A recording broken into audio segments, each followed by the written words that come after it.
सत्य उघड होणार आहे तर दुसरीकडे कोणाचं आयुष्य कायमचं बदलणार आहे. अर्जुन, महिपत, नागराज आणि प्रिया सगळेच आज एका धोकादायक वळणावर उभे आहेत. अर्जुन पूर्ण ताकदीने महिपतला पकडण्याचा प्रयत्न करतो, पण महिपत सुद्धा स्वतःचा जीव वाचवण्यासाठी अर्जुनचा जीव घ्यायचा प्रयत्न करतो. नागराजला जेव्हा कळतं की सुमननेच महिपतची दोरी सोडली आणि तिच्यामुळेच महिपत तिथून पळून गेला, नागराज अक्षरशः पेटतो. तो सुमनची मुस्कटात धरून बोलतो, आता महिपत त्याचा जीव घेणारच. इकडे सायली दिव्या इकडे अर्जुनसाठी मनापासून प्रार्थना करते.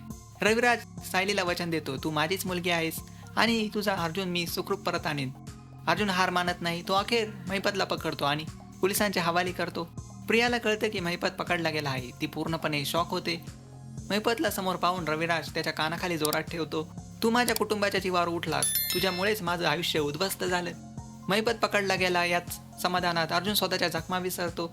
रविराज आणि चैतन्य अर्जुनला हॉस्पिटलमध्ये घेऊन जातात.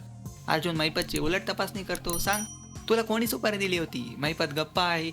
तो नागराजचं नाव घेणार का? प्रिया आणि नागराजचं कारस्थान उघड होणार का? हे सगळं जाणून घ्यायचं असेल बघत राहा. ठरलं तर मग. आणि अशाच अपडेटसाठी चॅनेलला सबस्क्राईब करायला विसरू नका. Atul talk channel